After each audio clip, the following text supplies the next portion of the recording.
Bismillahirrahmanirrahim. Assalamu alaikum to all my dear students and future doctors. Hope you all are fine. Today we continue chapter number 12 Interphysics or one shot MDCAT. So first we define electrostatics. What is electrostatics? Electrostatics is basically the branch of electricity that deals with the study of electric charges at rest. Electro means electric charge and statics means stationary or rest. So electrostatics is the study of electric charges at rest. So keep in mind there are two types of the electric charges, positive and negative. Now we define what is electric charge. An electric charge is the property of the material by which it attracts or repels any other particle or material, that is known as electric charge. So keep in mind there are two types of electric charges, positive and negative. Now how the charge is produced? You can see here when we rub any glass rod with the silk. देखें अगर हम किसी गिलास rod को किसी silk के साथ रब करेंगे तो एक बॉडी इलेक्ट्रॉन लूज करेगी. लेट सपोज यहाँ पर जैसे ग्लास रॉड है, glass rod will lose the electrons and silk rod will gain the electrons. जो बॉडी इलेक्ट्रॉन गेन करेगी उसके ऊपर नेगेटिव चार्ज आएगी और जो बॉडी इलेक्ट्रॉन लॉस करेगी उसके ऊपर पॉजिटिव चार्ज आएगी. तो याद रखें जब कोई बॉडी इलेक्ट्रॉन लूज करती है तो उसके ऊपर पॉजिटिव चार्ज आती है और जब कोई बॉडी इलेक्ट्रॉन्स गेन करेगी तो उसके ऊपर नेगेटिव चार्ज आएगी. So these are the two types of electric charges. What is the unit of electric charge? So आपको याद होगा SI unit of electric charge is coulomb. Coulomb is a SI unit of electric charge denoted by C. And in 1 coulomb, how many electrons are there? In 1 coulomb, there are 6.25 into 10 is power 18 electrons are there. In 1 coulomb charge, there are 6.25 into 10 power 18 electrons. And what is the charge on the single electron? The charge on the single electron is denoted by E is equal to 1.6 into 10 is power minus 19 coulomb. This is a charge on a single electron or single proton. So this is a value of the electric charge. Now what are the properties of electric charges? Number first one, additive property. So electric charge can be added algebraically. Let's suppose we have minus 5 coulomb charge and we add plus 3 coulomb charge. Then what will be the net charge? So you know minus 5 plus 3 the result will be minus 2 coulomb charge. तो इस तरह से हम charges को add भी कर सकते हैं. अगर दोनों चार्जेस नेगेटिव होंगी तो दोनों ही ऐड होके नेगेटिव रिजल्ट आएगा. Second one is the quantization. Electric charge is quantized. It means the total charge on any body is equal to integral multiple of the electronic charge. N is the number of electrons, E is the charge on single electron. जैसे मैंने अभी आपको बताया E is the charge on a single electron 1.6 into 10 power minus 19 coulomb. So let's suppose कोई body 10 power 8 electrons loose करती है. Suppose करें किसी बॉडी ने 10 पावर 8 इलेक्ट्रॉन्स लूज किए हैं. Now what is the net charge on it? आप ये फार्मूला अप्लाई करेंगे Q is equal n e. So we apply Q is equal n e. N means number of electrons. Here we put the values 10 power 8 multiply 1.6 into 10 is power minus 19. So what will be the answer?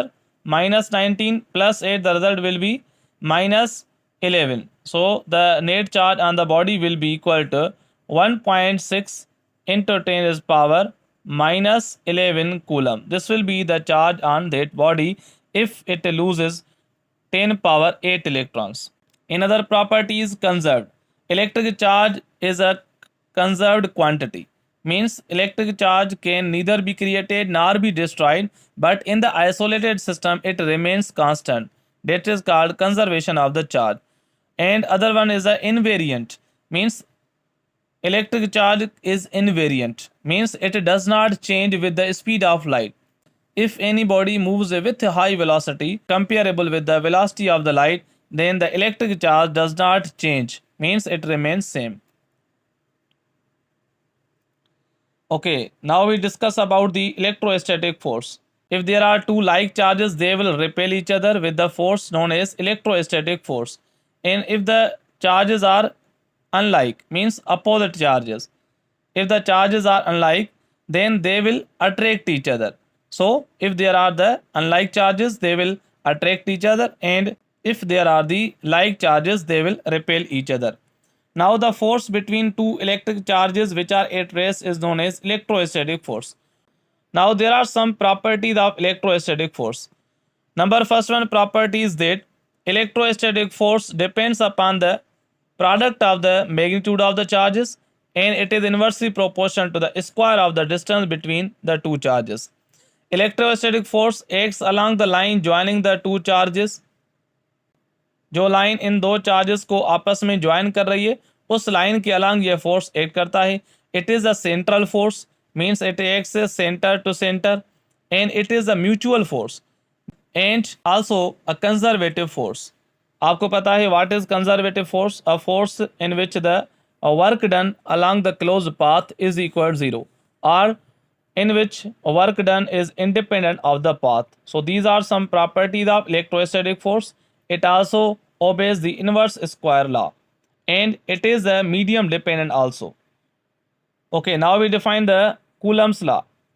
Coulomb's law states that if there are two charges having the magnitude q1 and q2, then the force of attraction or repulsion between 2 point charges is directly proportional to the product of the magnitude of the charges and inversely proportional to the square of the distance between these two charges. So this is the statement of the Coulomb's law. Now we derive the formula F is equal to K Q1 Q2 upon R square. In this formula you can see K is a constant which is called Coulomb's constant. The value of K is 1 upon 4 pi epsilon naught, and its numerical value is 9 into 10 raised power 9 Newton into meter square upon Coulomb square. Now what is epsilon naught? Epsilon naught is known as permittivity of free space. Its value is 8.85 into 10 raised power minus 12 Coulomb square upon Newton meter square. Epsilon naught is known as permittivity of free space. यानी अगर charges के बीच में कोई और medium नहीं होगा सवा एयर या वैक्यूम के, तो उसके लिए जो इसका वैल्यू होता है that is 8.85 into 10 power minus 12 coulomb square upon newton metre square. If we put any dielectric medium between the two charges, अगर हम कोई ऐसा मीडियम पुट करें जो कि डाइलेक्ट्रिक मीन्स इंसुलेटिंग मीडियम हो जिसका कांस्टेंट एप्सिलॉन आर है, तो फोर्स ऑफ अट्रैक्शन या रिपल्शन दो चार्जेस के बीच में डिक्रीज हो जाता है, और उस फोर्स को हम डिनोट करते हैं एफ डैश, यानी it is a reduced force, and this will be equal to F upon epsilon are.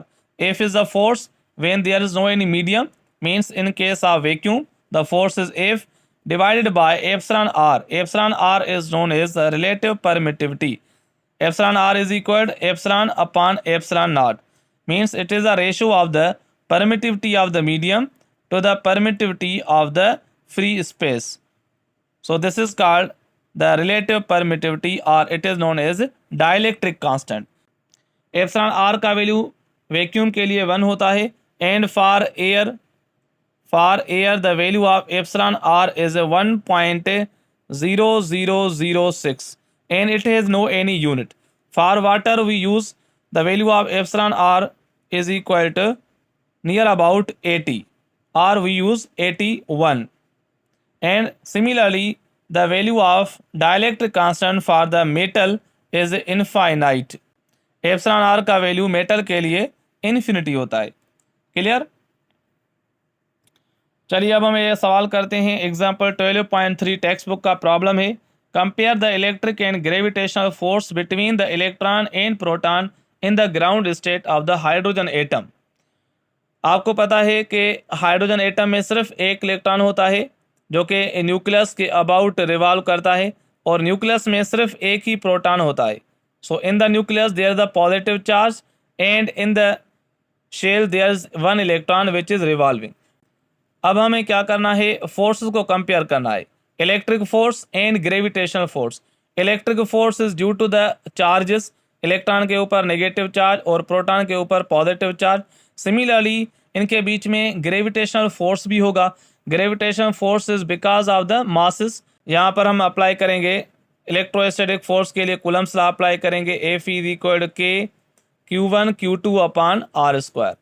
Charge को हम ई से नोट करते हैं, इलेक्ट्रॉन या प्रोटॉन की केस में हम चार्ज को ई से नोट करते हैं। सो हमारा फार्मूला हो जाएगा K into e square upon are square. This is the electrostatic force between electron and proton. Now we apply the formula of the gravitational force. F is equal to capital G into mass of electron, mass of proton and divided by r square. This is the Newton's law of gravitational force. अगर हम इन forces को compare करें, means divide करें electrostatic force को gravitation force से, electrostatic force से हमें मिलेगा K into e square upon are square divided by capital G into mass of proton, mass of electron divided by r square. R square will be cancelled out और यहाँ पर जो हमें formula मिलेगा that will be K into e square upon capital G into mass of proton and mass of electron. यहाँ पर अगर हम वैल्यूज पुट करेंगे, all are the constant. K is a coulomb's constant, इसका वैल्यू क्या होता है 9 into 10 power 9। E is a charge of electron और proton which is 1.6 into 10 power minus 19 coulomb. Similarly capital G is the gravitational constant, इसका value भी आपको याद होगा that is 6.67 into 10 is power minus 11 newton into metre square upon kg square. And mass of proton क्या होता है 1.67 into 10 power minus 27 kg। Mass of electron is 9.11 into 10 power minus 31 kg। अब हम जैसे ही हम इन वैल्यूज़ को पुट करेंगे तो हमें जो रेशो मिलेगा F E upon F G means electrostatic force to the gravitation force, ये जो रेशो मिलेगा that is near about 2.2 into 10 is power 39। ये 10 पावर 39 की आर्डर का हमें यहाँ पर रेशो मिल रहा है। It means electrostatic force is 10 power 39 times greater than the gravitational force. इसलिए हम क्या करते हैं, हाइड्रोजन की केस में हम इलेक्ट्रॉन और प्रोटॉन के बीच में सिर्फ इलेक्ट्रोस्टैटिक फोर्स काउंट करते हैं, उनके बीच में जो ग्रेविटेशनल फोर्स होता है वो हम निगलेक्ट करते हैं because of the very small masses. Okay okay, now we solve this example. You can see here, find the force between the charges 1 coulomb and minus 2 coulomb located at 0.50 meter apart in the air. Distance between the two charges है 0.5 metre और charges हमें एक positive एक negative, यानी दोनों ही charges opposite हैं तो ये एक दूसरे को अट्रैक्ट करेंगी। और यहाँ पर आप देख रहे हैं आंसर में जो नेगेटिव साइन है, negative sign shows the force of attraction between the two charges. लेकिन जब हम प्रॉब्लम सॉल्व करेंगे तो उनके बीच में नेगेटिव या पॉजिटिव साइन नहीं रखेंगे, यानी जस्ट हम मैग्नीट्यूड फाइंड करेंगे फोर्स का। यहाँ पर हमने फार्मूला अप्लाई किया F is equal K Q1 Q2 upon are square and we put the values, value of K and charge 1 charge 2 divide by r square. जैसे ही हम इसको सॉल्व करेंगे we will get 7.2 into 10 power 10 newton. This is the force between the two charges. Clear? Okay, एक और example है 12.1। Two unequal point charges repel each other with a force of 0.2 newton when they are 10 centimetre apart. Find the force which each exerts on the other when they are. ये parts हैं, यहाँ पर part 1 में है 1 centimetre apart and part B is 5 centimetre apart. याद रखें ये options आपको गिवन नहीं है, ये ऑप्शंस नहीं है। अब हमें इसको सॉल्व करना है, दिस इज अ प्रॉब्लम। इसको हम सॉल्व करेंगे, हमें कंडीशन गिवन है कि अगर हम दो चार्जेस को 1 सेंटीमीटर मुफासले पर रखेंगे तो उनके बीच में नया फोर्स क्या हो जाएगा। तो यहाँ पर हम सिंपली ये फार्मूला अप्लाई करेंगे, शॉर्टकट याद रखें, F dash into r dash square is equal to F into are square. ये हम फार्मूला अप्लाई करेंगे। बेसिकली ये फार्मूला हमने कूलम्स लॉ से ड्राइव किया है, यानी अगर आपको एक फोर्स गिवन है और ओरिजिनल डिस्टेंस गिवन है, आपको न्यू फोर्स फाइंड करना है जबकि आपको डिस्टेंस गिवन है, तो यहाँ पर हम ये शॉर्टकट अप्लाई करेंगे, F dash into r dash square is equal F into are square. यहाँ पर हमें एफ यानी फोर्स गिवन है दैट इज 0.2 न्यूटन और आर डिस्टेंस गिवन है दैट इज 10 सेंटीमीटर। अगर हम इसको कन्वर्ट ना भी करें तो भी यहाँ पर हमारा आंसर सेम आएगा। क्यों? क्योंकि यहाँ पर दोनों तरफ से जो हम कन्वर्शन फैक्टर लगाएंगे तो वो दोनों तरफ से कैंसिल हो जाता है, इसलिए यहाँ पर हम सेंटीमीटर्स में ही वैल्यूज पुट करेंगे। What will be the new force between the two charges. हमें फाइंड करना है F dash will be equal to F into are square. जो फोर्स हमें गिवन है that is 0.2 multiply with the distance which is 10 centimetre. यहाँ पर 10 इसको square करेंगे divided by the new distance is 1 centimetre. यहाँ पर 1 रखेंगे, इसको स्क्वायर करेंगे। Now simplify it, what will be the answer. You can see here 0.2 into 10 का स्क्वायर करेंगे द इट विल बी 100। तो 0.2 multiply with 100 we will get 20 newton. तो इन दोनों चार्जेस के बीच में जो नया फोर्स आएगा that will be equal to 20 newton. Clear हो गया। इस तरह से हम इस शॉर्टकट से इसको सॉल्व करेंगे। ये बताएं इस पार्ट का क्या आंसर आएगा। अगर हम दो चार्जेस को 5 सेंटीमीटर अपार्ट रखें then what will be the new force here. आपको यहाँ पर एफ डैश फाइंड करके मुझे कमेंट में इसका आंसर बताना है। क्लियर बेटा, okay. Another question is here. A charge Q is divided into two parts Q1 and Q2 and these charges are placed at a distance r. There will be maximum repulsion between them when एक हमारे पास charge given है that is noted bye Q, capital Q। अगर हम उस charge को divide करें दो parts में Q1 और Q2 में तो उनके बीच में मैक्सिमम फोर्स हमें कब मिलेगा। याद रखें, अगर हमें कोई चार्ज गिवन है और अगर हम उसको डिवाइड कर रहे हैं तो मैक्सिमम फोर्स हमें तब मिलेगा जब हम दो चार्जेस को इक्वली डिवाइड करेंगे, हाफ हाफ। क्या करेंगे, हाफ हाफ, यानी Q1 और Q2 का वैल्यू हाफ हाफ हो जाएगा Q/2 and Q/2। So here the option A is correct. Clear. जैसे लेट सपोज अगर मैं आपको कहूं कि हमारे पास 10 कूलम चार्ज है तो 10 कूलम चार्ज को हम कैसे डिवाइड करें दो पार्ट्स में ताकि उनके बीच में मैक्सिमम हमें फोर्स मिले। तो देखिए हम 10 कूलम को डिवाइड कर सकते हैं। एक पार्ट हमारा 1 कूलम हो सकता है और दूसरा 9 कूलम। या हम इस तरह से बात करें, एक हमारा 2 कूलम होगा और दूसरा होगा 8 कूलम। इसी तरह से पेयर बनाएं, 3 कूलम और 7 coulomb, 4 coulomb and 6 coulomb, 5 coulomb and 5 coulomb. अब मुझे बताएं किस पेयर में सबसे ज़्यादा प्रोडक्ट आ रही है। तो जिस पेयर में आपको प्रोडक्ट ज़्यादा मिलेगी तो उस केस में फोर्स भी ज़्यादा मिलेगा। जैसे यहाँ पर 1 इंटू 9 करेंगे तो 9 आएगा, 2 इंटू 8 करेंगे तो 16 आएगा। लेकिन अगर हम 5 और 5 में डिवाइड करेंगे, हाफ हाफ डिवाइड करेंगे, तो 5 इंटू 5 रिजल्ट विल बी 25। तो सबसे ज़्यादा जो प्रोडक्ट है वो हमें हाफ हाफ की केस में मिल रही है। तो याद रखें जब हमें दो चार्जेस गिवन हैं तो इस केस में हम क्या करेंगे, उस चार्ज को डिवाइड करेंगे हाफ हाफ इक्वली, यानी यहाँ पर हमारा ऑप्शन नंबर ए करेक्ट है। Okay, another question, the distance between two charges is reduced to 2 centimetre from original distance of 8 centimetre. The force will increase by which of the following factors. अब यहाँ पर हमें given है कि let suppose दो charges के बीच में ओरिजिनल डिस्टेंस हमें गिवन था दैट वाज 8 सेंटीमीटर। तो उस केस में इसके बीच में फोर्स था F। अगर हम उस डिस्टेंस को 2 सेंटीमीटर कर दें, यानी 8 सेंटीमीटर से 2 सेंटीमीटर कर दें, तो नया फोर्स क्या हो जाएगा। आपको पता है कि कूलम्स लॉ में force is inversely proportional to the square of the distance between the two charges, यानी it follows the inverse square law. तो यहाँ पर अगर हमें इनिशियल डिस्टेंस गिवन है 8 सेंटीमीटर और यहाँ पर हमारा फाइनल डिस्टेंस है 2 सेंटीमीटर, तो कितना फैक्टर, ये कितना गुना डिस्टेंस हमारा कम हो गया। तो आप क्या करेंगे, 8 सेंटीमीटर को 2 सेंटीमीटर से डिवाइड करेंगे तो हमारा आंसर आएगा 4, यानी डिस्टेंस हमारा 4 टाइम डिक्रीज हो रहा है। अगर डिस्टेंस 4 टाइम्स डिक्रीज होगा तो फोर्स हमारा 16 टाइम्स इंक्रीज होगा, because the force is inversely proportional to the square of the distance.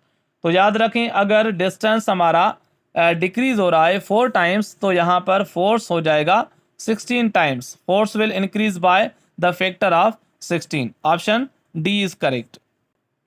इसी तरह का आपको क्वेश्चन मिल सकता है, अगर हम दो चार्जेस के बीच में डिस्टेंस को डबल करें तो फोर्स क्या हो जाएगा। तो याद रखें अगर डिस्टेंस डबल हो जाएगा तो फोर्स 1/4 हो जाएगा। सिमिलरली अगर डिस्टेंस हाफ हो जाएगा तो फोर्स क्या हो जाएगा, फोर्स विल बिकम 4 टाइम। इस तरह के काफ़ी सारे सवाल आपसे पूछे जा सकते हैं। Okay, coming towards electric field and electric field intensity. So electric field is defined as the region around any electric charge in which and other charge experience electrostatic force. So this region is known as electric field. Electric field intensity denoted by capital E. It is defined as the strength of the electric field. Electric charge का ये जो reason है, इस reason की क्या strength है, यानी उस रीजन में कितना फोर्स किसी दूसरी चार्ज पर अप्लाई हो सकता है. तो electric field is also defined as the force acting per unit test charge is known as electric field intensity denoted by E. It is a vector quantity. अगर हमारे लेट सपोज यहाँ पर ये पॉजिटिव चार्ज है, it is noted by capital Q, and another charge we consider here in other charge which is a test charge noted by Q naught. अब ये जो source charge है, इस टेस्ट चार्ज पर कितना फोर्स अप्लाई करेगी इसको रिपेल करने के लिए. So that force which is exerted on this test charge is known as electric field intensity. It's SI unit is newton per coulomb, और इसका एक और यूनिट भी होता है वोल्ट पर मीटर.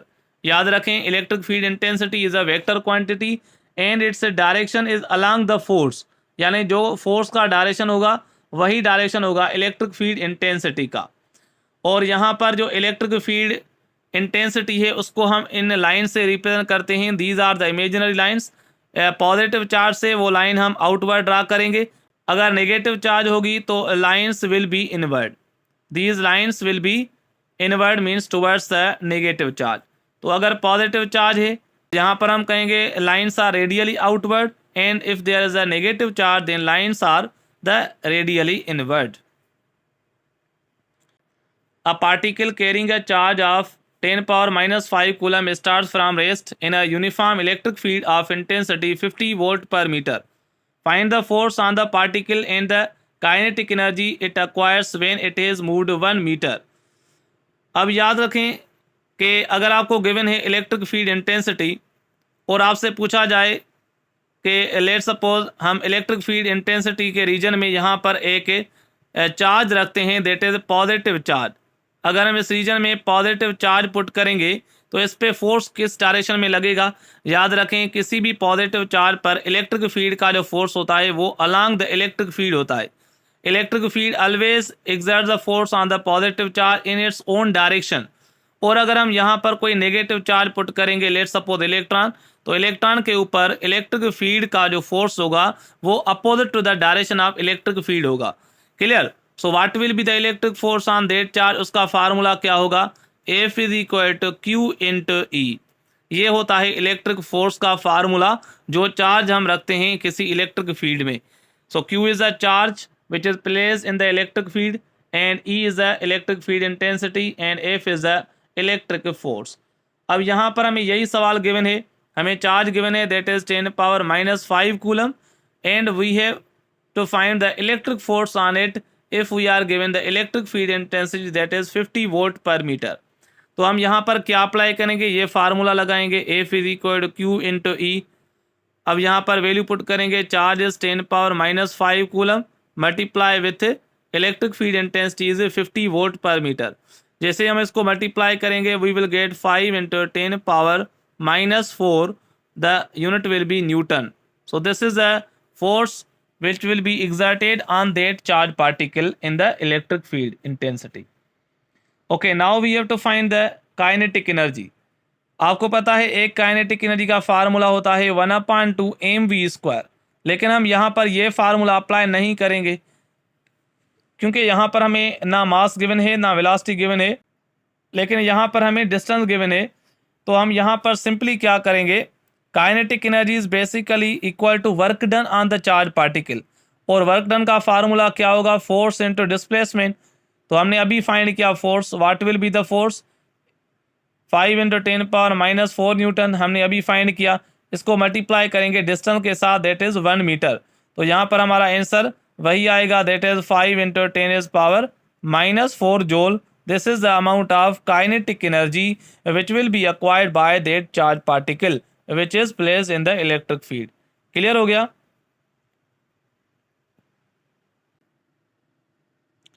सो इलेक्ट्रिक फील्ड इंटेंसिटी हमने डिस्कस की. What are electric field lines, electric field lines are the imaginary lines which are drawn around any charge and the tangent drawn on the curved line shows the direction of the electric field. Let's suppose यहाँ पर हमें ये curve line given है और हमें किसी point पर electric field का या इलेक्ट्रिक फोर्स का डायरेक्शन हमें मालूम करना है, तो हम क्या करेंगे, उसी लाइन पर एक टेंजेंट ड्रा करेंगे. What is tangent? Tangent is a line which touches any curve at any one point is known as tangent. तो यहाँ पर ये जो हमने टेंजेंट ड्रा की है, basically this shows the direction of the electric field intensity. So these are the imaginary lines. इनकी कुछ प्रॉपर्टीज होती हैं, जैसे कि electric field lines can never intersect each other. Electric field lines always originate from the positive charge and terminate on the negative charge. If there's a more density between the lines, यानी अगर lines closure हैं तो यहाँ पर electric field की intensity ज़्यादा होगी, और अगर लाइन दूर दूर होगी तो उनके बीच में डिस्टेंस ज़्यादा होगा, means the electric field will be weak. तो ये कुछ प्रॉपर्टीज आप याद रखें. Now we discuss Gauss's law. Gauss's law states that the net flux passing through any closed surface is equal to the net or total charge inside that surface divided by epsilon naught. It states that amount of electric flux passing through any closed surface is equal to 1 upon epsilon naught times the total charge which is present inside that surface. यानी अगर किसी भी close surface के अंदर कोई charge let suppose हमने रखी है, ये हमारे पास कोई क्लोज सरफेस है. Actually this surface is 3 dimensional, और इस सरफेस के अंदर हमने एक चार्ज रखी है Q. तो चार्ज से आपको पता है क्या निकलती है, इलेक्ट्रिक फील्ड लाइंस निकलती हैं. तो ये जो इलेक्ट्रिक फील्ड लाइंस हैं इनको हम इलेक्ट्रिक फ्लक्स कहते हैं. तो ये जो इलेक्ट्रिक फ्लक्स है, इलेक्ट्रिक फ्लक्स टोटल कितनी पास होगी इस एरिया से, तो that will be equal to 1 upon epsilon naught. यानी ये जो कांस्टेंट है इसको हम मल्टीप्लाई करेंगे इस नेट चार्ज के साथ, तो हमें क्या मिलेगी, टोटल इलेक्ट्रिक फ्लक्स मिलेगी. तो थोड़ा हम यहाँ पर डिस्कस कर लेते हैं इलेक्ट्रिक फ्लक्स के बारे में. What is electric flux? Electric flux basically number of electric field lines passing through any surface normally. ये हमारे पास कोई सरफेस है और इस सरफेस से कुछ लाइंस पास कर रही हैं परपेंडिकुलरली, तो हम इसको इलेक्ट्रिक फ्लक्स कहेंगे. इलेक्ट्रिक फ्लक्स मैथमेटिकली कैसे डिफाइन करेंगे? Electric flux is basically the dot product of electric field intensity and vector area. और डॉट प्रोडक्ट को जैसे हम सिंप्लीफाई करेंगे तो हम रखेंगे E into A into cos of angle theta.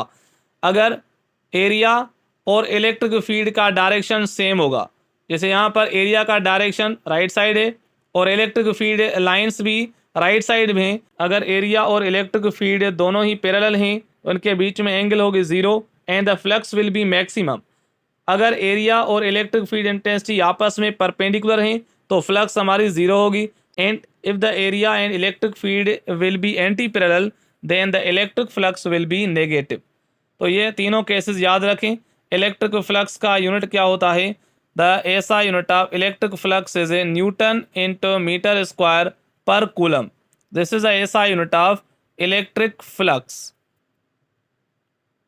Electric flux is a scalar quantity. याद रखें, electric flux is a scalar quantity. इसको हम सिंपली ऐसे डिफाइन करेंगे, the total amount of flux passing through any close surface is equal 1 upon epsilon naught times the total charge enclose by that surface. यानी let suppose हमारे पास कोई 3D surface है, 3 dimensional surface है, इसके अंदर हमने कोई चार्ज रखी है, let suppose Q is the charge. तो इस चार्ज से जो इलेक्ट्रिक फील्ड लाइंस निकलेंगी इस सरफेस से, तो हम उसको कहेंगे इलेक्ट्रिक फ्लक्स. सो जो टोटल इलेक्ट्रिक फ्लक्स इस क्लोज सरफेस से पास होंगी वो इक्वल होती है 1 अपॉन एप्सिलॉन नॉट, यानी जो कांस्टेंट है इसके साथ हम मल्टीप्लाई करेंगे the amount of the charge which is present inside that surface. So this is the Gauss's law. Now what are the applications of the Gauss's law? Applications ये हैं. Number first one application is that to find the electric field intensity of a uniform spherical surface charge at a distance r from the centre. यहाँ पर हमें एक sphere given है जिसके ऊपर let suppose positive charge distributed है. Here is a positive charge distributed over this sphere. ये जो हमारे पास स्फीयर है, actually this is a metallic sphere.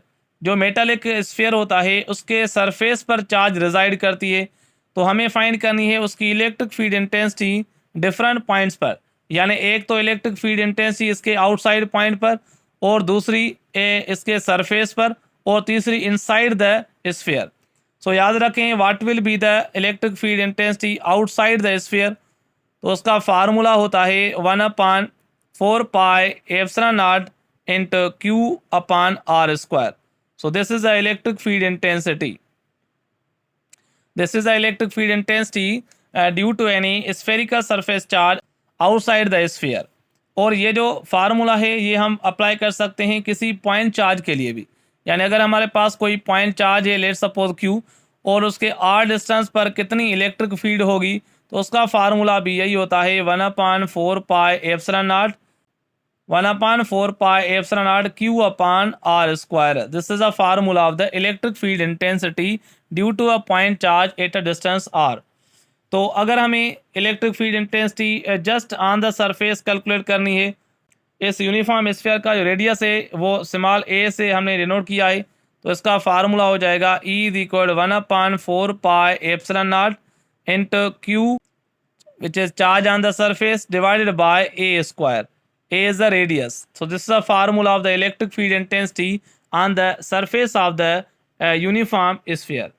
अगर हमें इलेक्ट्रिक फील्ड इंटेंसिटी पूछेगा स्फीयर के इनसाइड रीजन में किसी भी पॉइंट पर, अगर अंदर इलेक्ट्रिक फील्ड पूछ रहा है तो याद रखें inside the uniform spherical surface charge electric field intensity is always zero. अगर हमारे पास कोई सॉलिड स्फीयर है मेटल का, तो उसके अंदर भी इलेक्ट्रिक फील्ड इंटेंसिटी जीरो होती है. अगर कोई हॉलो स्फीयर आपको मिल रहा है तो उसके अंदर भी इलेक्ट्रिक फील्ड क्या होती है, जीरो होती है. Clear? Okay, number second one application, electric field intensity due to infinite thin sheet of the charge. Suppose here is an infinite sheet of charge, और इसकी जो चार्ज डेंसिटी है denoted by sigma. Charge density क्या होती है, amount of charge per unit area is known as charge density denoted by sigma and its SI unit is coulomb per metre square. अब हमें इसकी इलेक्ट्रिक फील्ड इंटेंसिटी बतानी है इसके just near by किसी पॉइंट पर. तो electric field intensity due to very thin sheet of charge, इसका फार्मूला होता है sigma upon 2 epsilon naught. This is a formula of the electric field intensity due to a very thin plane sheet of charge near the surface. तो यहाँ पर ये जो formula है याद रखें, इस फार्मूला में सिग्मा क्या है, sigma is a charge density and epsilon naught is a permittivity of the free space. If there is a thick sheet of charge, अगर थिक शीट आपको गिवन है तो हम फार्मूला अप्लाई करेंगे E is equal to sigma upon epsilon naught. Sigma upon epsilon naught. This formula is for thick sheet of the charge.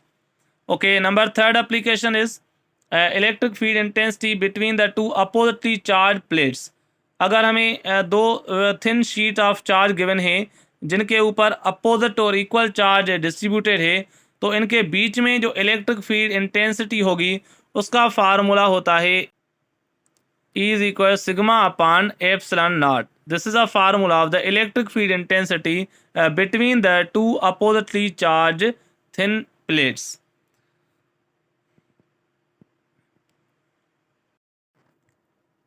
Okay, now we define electric potential difference or voltage.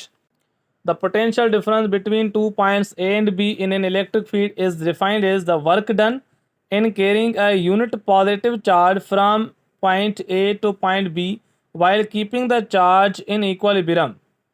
So this is a definition of potential difference. Simply हम इसको define करेंगे, it is the amount of work done in moving any unit positive charge from one point to another point in the electric field. Means work done per unit test charge is known as potential difference or electric potential difference denoted by delta V, and its SI unit is joule per coulomb which is equal to volt. याद रखें volt को हम define करेंगे when 1 joule of work is done on the charge of 1 coulomb in moving it in the electric field, then the potential difference is said to be 1 volt. और यहाँ पर आप definition देख सकते हैं, work done by external force in bringing a unit positive charge from one point two another point against the direction of the electric field. इसका formula क्या होता है, delta W divided by Q not is equal delta V. और यहाँ पर हम delta W यानी work done को हम लिख सकते हैं force into displacement divided by Q not, और फोर्स की जगह हम पुट करेंगे Q not into E into S divided by Q not. Charge यहाँ पर क्यू नॉट कैंसिल हो जाएगा, और यहाँ पर जो पोटेंशियल डिफरेंस का फार्मूला होगा that will B dot product of electric field intensity and the small displacement. This is another formula for the potential difference. Or electric potential is a scalar quantity basically. Now we define electric potential energy. यानी अगर हमारे पास let suppose ये एक source charge है और इस electric field में अगर हम किसी टेस्ट चार्ज को मूव करवाएं, इस पे वर्क डन करें बिटवीन द 2 पॉइंट्स, तो जो हम इन 2 पॉइंट्स के बीच में वर्क डन करेंगे उस चार्ज पर, तो वो वर्क डन बेसिकली स्टोर हो जाता है उस फील्ड के अंदर इन the form of the electric potential energy which is called electrostatic potential energy. So at each and every point in the electric field, a particle with charge q possesses a certain electrostatic potential energy. This work done increases its potential energy by an amount equal to the potential energy difference between those points.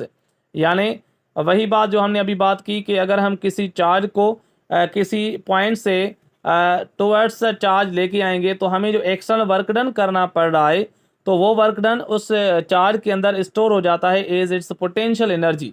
It's SI unit is joule. And electric potential energy denoted by delta U. Electric potential energy denoted by delta U and this is equal to actually work done, and this work done is equal to Q into delta V. तो याद रखें potential energy का या work done का formula charge and voltage की terms में क्या होता है, product of charge and the potential difference between the 2 points. Now we define absolute potential or electric potential. Electrostatic potential denoted by V at any point in a region with electrostatic field is the work done in bringing a unit positive charge from any point at infinity to that point. यानी अगर हम किसी source charge की तरफ किसी charge को लेके आए फ्रॉम इन्फिनिटी, किसी टेस्ट चार्ज पर हम वर्क डन करें, अगर हम उस टेस्ट चार्ज को लेके आएँ उस इन्फिनिटी से उस चार्ज के बिल्कुल नियर रखें, तो जो हमें वर्क डन करना पड़ेगा that work done is stored in the body as the potential energy, and that work done per unit test charge is known as electric potential. अगर हम फार्मूला की बात करें electric potential due to a point charge, suppose करें यहाँ पर कोई electric charge है, यहाँ पर हमें पोटेंशियल बतानी है क्या होगी, तो याद रखें इसका formula potential is equal K into Q upon R. This is a formula of the electric potential at a distance R. अगर चार्ज पॉजिटिव है तो ये पोटेंशियल भी पॉजिटिव होगी, अगर चार्ज नेगेटिव होगी तो पोटेंशियल का वैल्यू भी नेगेटिव आएगा. चलिए एग्जाम्पल करते हैं. Calculate the potential at a point P due to a charge of 4 into 10 power minus 7 coulomb located at 9 centimeter away. हमें डिस्टेंस गिवन है 9 centimetre and we are given the amount of the charge. We have to find the potential. Formula apply करेंगे K Q upon R. What is the value of K 9 into 10 power 9 and what is the value of charge here given that is 4 into 10 is power minus 7 and divide करेंगे इसको. Distance is 9 centimetre, इसको metre में लिखेंगे तो 9 into 10 is power minus 2 metre. Metre के लिए हम क्या करते हैं 10 पावर माइनस 2 से मल्टीप्लाई करेंगे, 9 कैंसिल हो जाएगा और यहाँ पर ये 10 पावर माइनस 2 ये ऊपर चला जाएगा. It will become 10 power plus 2. 9 + 2 11, 11 - 7 हमारा आंसर आएगा 4 into 10 पावर 4 वोल्ट. तो फाइनल हमें पोटेंशियल का वैल्यू क्या मिला 4 into 10 is power 4 volt. This is the amount of potential at that distance.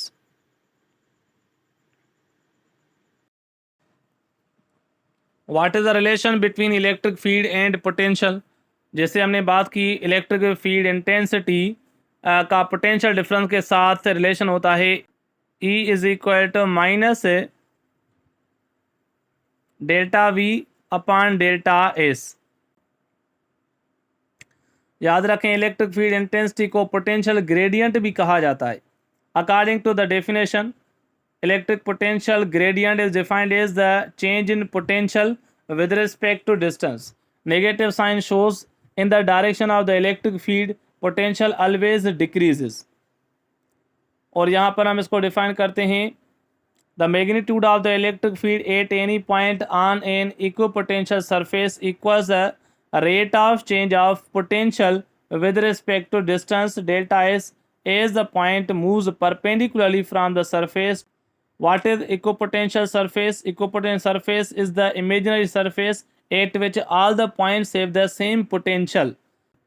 जैसे लेट सपोज यहाँ पर ये चार्ज है, अगर हम ये सर्किल ड्रा करें तो इस सर्किल पर ये जो सारे पॉइंट्स हैं इनकी पोटेंशियल सेम है, क्योंकि ये सारे पॉइंट्स सेम डिस्टेंस पर हैं इस चार्ज से।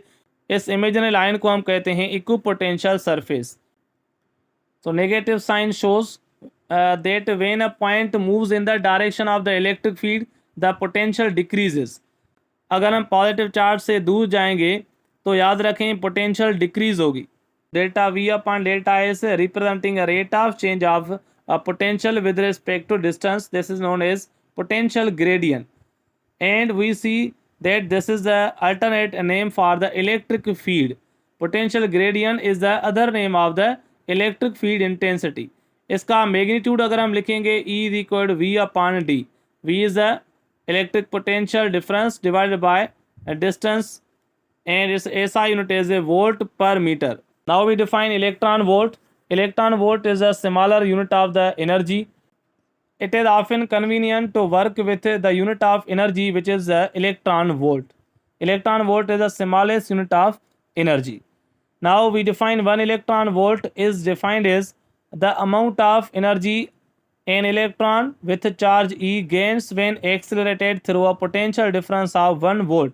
अगर हम किसी इलेक्ट्रॉन को 1 वोल्ट पोटेंशियल डिफरेंस के साथ मूव करवाएं तो जो उसके पास एनर्जी आ जाएगी in the form of kinetic energy, that energy is known as 1 electron volt. और याद रखें 1 इलेक्ट्रॉन वोल्ट का वैल्यू जोल में क्या होता है, 1.6 × 10⁻⁻19 joule. This is equal to 1 electron volt. जैसे हम बात करें a battery is an electron pump. याद रखें बैटरी का काम क्या होता है, बैटरी इलेक्ट्रॉन को जस्ट पंप करती है, इलेक्ट्रॉन प्रोड्यूस नहीं करती। जैसे हमारे बॉडी में हार्ट का काम होता है ब्लड को पंप करना पूरे जिस्म में, सिमिलरली बैटरी का काम होता है हार्ट की तरह, वो इलेक्ट्रॉन्स को पंप करती है उसी सर्किट में। A battery that is having the potential difference 1.5 volt, each electron pumped through the battery from positive to negative is given a potential energy of the 1.5 electron volt. अगर battery की potential 1.5 volt है तो यानी हर एक electron को इतनी ही potential मिलेगी, जिसकी वजह से उस इलेक्ट्रॉन के पास जो एनर्जी होगी that will B 1.5 electron volt. और अगर हम किसी चार्ज पार्टिकल को पोटेंशियल डिफरेंस V के साथ या डेल्टा V के साथ मूव करवाएं तो जो उसके पास काइनेटिक एनर्जी आ जाएगी उसका फार्मूला हम क्या लिखेंगे, amount of kinetic energy gained by the electron or charge particle is equal to Q into delta V। और यहाँ पर हम डेल्टा V की जगह जस्ट V भी पुट कर सकते हैं, तो याद रखें K E is equal to Q into V। और काइनेटिक एनर्जी का अगर हम यहाँ पर फार्मूला पुट करें तो it will become 1/2 mv²। This is equal kinetic energy and this is equal to charge Q into potential difference denoted by capital V। अब यहाँ से अगर हमें वेलोसिटी फाइंड करनी है उस चार्ज पार्टिकल की, उसका फार्मूला क्या हो जाता है, V is equal under radical 2 into E into V means voltage divided by m means mass. So this is a formula of the velocity of the charge particle when it is accelerated through the potential difference V। यहाँ से आपको question मिल सकता है, अगर potential difference का value given है तो electron की चार्ज और इलेक्ट्रॉन का मास का वैल्यू आपको पता है, you can apply this formula to find the velocity of the charge particle. Okay, now we solve some MCQs।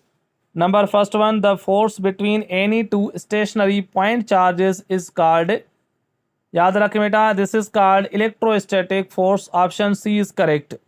Number 2, the unit of potential difference is volt which is equal to, याद रखें 1 volt बराबर होता है joule पर coulomb, option D is correct.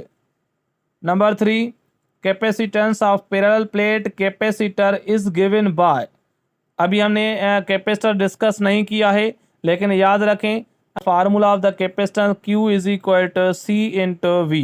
Parallel plate capacitance का formula होता है Q is equal to C V, और यहाँ से अगर हम C फाइंड आउट करना चाहें तो लिख सकते हैं it is equal to Q upon V। So the ratio of charge to voltage is equal to capacitance, so यार option B is correct. Number 4, a particle carrying a charge of 2e falls through a potential difference of 3 volt. Calculate the energy acquired by it. हमें energy calculate करनी है, noted by let suppose K and this is equal Q into V, charge into voltage. Charge हमें given है 2 into ई, यानी double of the electronic charge, multiply with potential difference is 3 volt. तो यहाँ पर आपको क्या मिलेगा, 2 3 the 6 electron volt. So 6 electron volt is amount of energy, लेकिन यहाँ पर हमें जो आंसर है दैट इज इन जोल। तो याद रखें अगर हम इलेक्ट्रॉन वोल्ट को जोल में कन्वर्ट करेंगे तो हम उसको मल्टीप्लाई करेंगे 1.6 इंटू 10 इज पावर माइनस 19 से, तो ये हमारा आंसर आ जाएगा जोल में। सो what is answer, our answer will be 9.6 into 10 is power minus 19 joule. This is the amount of energy which is gained by that electron. So here option C is correct. Number 5, if two identical charges 4 centimeter apart from each other repel each other with a force of 9 into 10 power 9 Newton, magnitude of each charge will be, बेटा यहाँ पर हम apply करेंगे Coulomb's law, और यहाँ पर formula क्या होता है, F is equal K into Q square upon are square. यहाँ पर क्यू स्क्वायर क्यों रखा, क्योंकि चार्जेस आइडेंटिकल हैं, यानी उनका मैग्नीट्यूड सेम है। तो यहाँ पर हमें क्यू फाइंड आउट करना है, आर स्क्वायर को शिफ्ट करेंगे left hand side, it will become F into are square, और डिवाइड करेंगे के से, सो हमें यहाँ पर मिल जाएगा क्यू स्क्वायर। अगर हम वैल्यू पुट करेंगे और इन द लास्ट हम स्क्वायर रूट भी करेंगे, then we will get the value of the electric charge.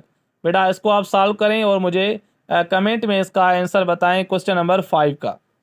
Number 6, coulomb force between 2 point charges is, तो मैंने आपको कूलम्स फोर्स की कुछ प्रॉपर्टीज़ बताई कि it is a central force, option A बिल्कुल सही है। Option B, it is mutual force, यानी जो एक चार्ज दूसरी पर फोर्स लगाएगी उतना ही चार्ज दूसरी फर्स्ट पे लगाएगी, it is a mutual force. And it is also medium dependent, means it depends upon the medium. तो ये सारी प्रॉपर्टीज हैं इसकी, option D is correct. Okay, now we discuss about the capacitors. What is a capacitor? A capacitor is a device which stores electric charge on the two conducting plates separated by a finite gap.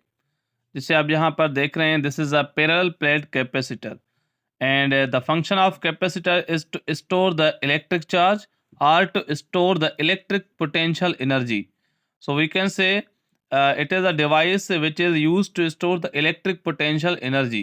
The relation between the electric charge and potential is charge stored is directly proportional to the potential difference, and here we write Q is equal to C into V.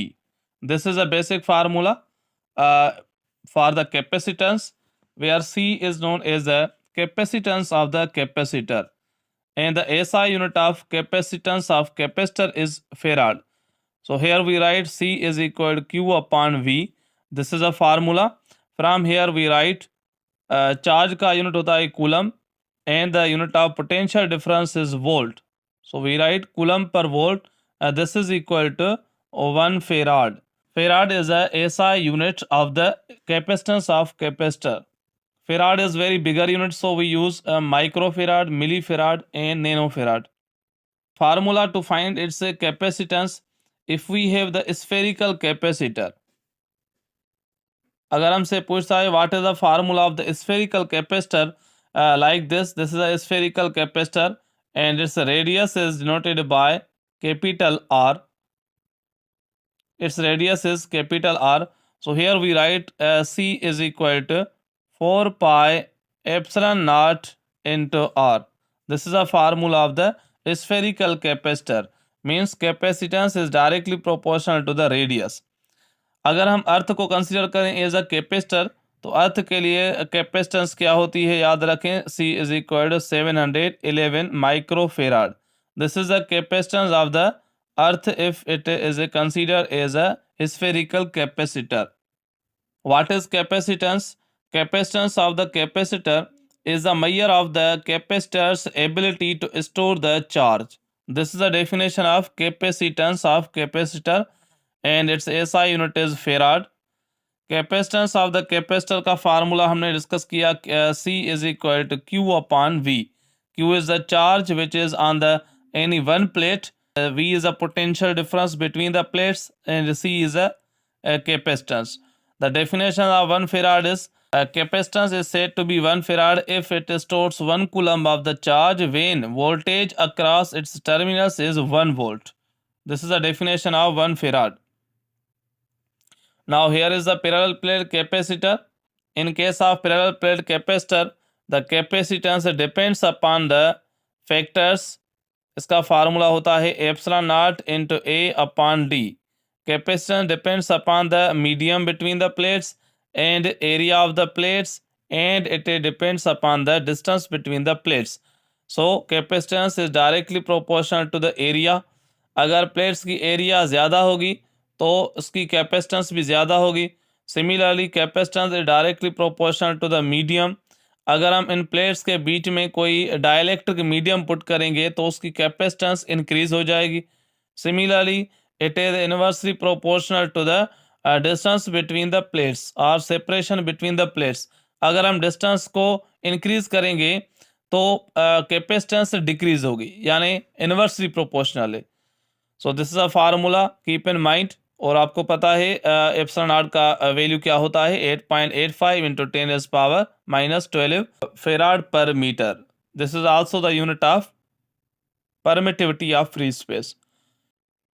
और जैसे यहाँ पर factors लिखे हुए हैं, मैंने आपको बताया there are main 3 factors, dielectric, medium and distance between the plates and area of the plates. Okay, now we are discussing about the combination of the capacitors. Capacitor को कंबाइन करने के लिए हम 2 मेथड इस्तेमाल करते हैं. एक होता है series, other one is parallel combination. In series combination you can see here the capacitors are connected end to end, and in case of parallel combination we connect in such a way that one terminal of each capacitor is joined at one common terminal and other terminal of each capacitor is joined at the other common terminal and then the battery is provided. So series combination की बात करें, इन series combination what happens याद रखें, आप देख रहे हैं कि चार्ज को पास होने के लिए सिर्फ एक ही पाथ है. So only single path is provided to flow the electric charge. Therefore potential difference is different across each capacitor. potential difference change होगी हर एक केस में, लेकिन सब में चार्ज सेम होगी. तो सीरीज कॉम्बिनेशन के लिए हम इक्विवेलेंट कैपेसिटर का फार्मूला अप्लाई करेंगे. 1/CE is equal to 1/C1 plus 1/C2 plus 1/C3. This is the formula of the equivalent capacitance in case of series. Parallel combination की अगर हम बात करें, पैरेलल कॉम्बिनेशन में याद रखें charge is distributed but potential difference remain same. जो battery की पोटेंशियल है वही पोटेंशियल हर एक कैपेसिटर पर होगी, और यहाँ पर हम इक्विवेलेंट कैपेसिटर के लिए हम हर कैपेसिटर को ऐड करेंगे. तो यहाँ पर लिखेंगे C1 plus C2 plus C3 up to so on. This is a formula for the overall capacitance. और अगर हम बात करें पैरेलल कैपेसिटेंस में, अगर हमें आइडेंटिकल कैपेसिटर्स गिवन हो, N identical capacitors are given, हर एक की कैपेसिटेंस अगर C है तो हम इक्विवेलेंट कैपेसिटेंस फाइंड करेंगे. C is equal to N into C. इन दोनों को मल्टीप्लाई करेंगे, N times C. Let suppose यहाँ पर 3 कैपेसिटर्स हैं और हर एक की कैपेसिटेंस अगर हमें गिवन है 30 माइक्रोफेराड, तो टोटल कैपेसिटेंस क्या हो जाएगी, यानी 3 into 30, the result will be 90 microfarad. इस तरह से ये शॉर्टकट हम फार्मूला अप्लाई करेंगे जब हमें आइडेंटिकल कैपेसिटेंस गिवन होगी। और सीरीज़ के लिए हम क्या फार्मूला अप्लाई कर सकते हैं, जैसे यहाँ पर है सीरीज कैपेसिटेंस, तो हर एक की कैपेसिटेंस अगर सी है और यहाँ पर एन कैपेसिटर्स हैं, तो इक्विवेलेंट कैपेसिटेंस के लिए हम फार्मूला अप्लाई करेंगे C upon n. This is for identical capacitors. Let suppose here we have 3 capacitors, n is equal 3 और हर एक की कैपेसिटेंस है 30 माइक्रोफेराड।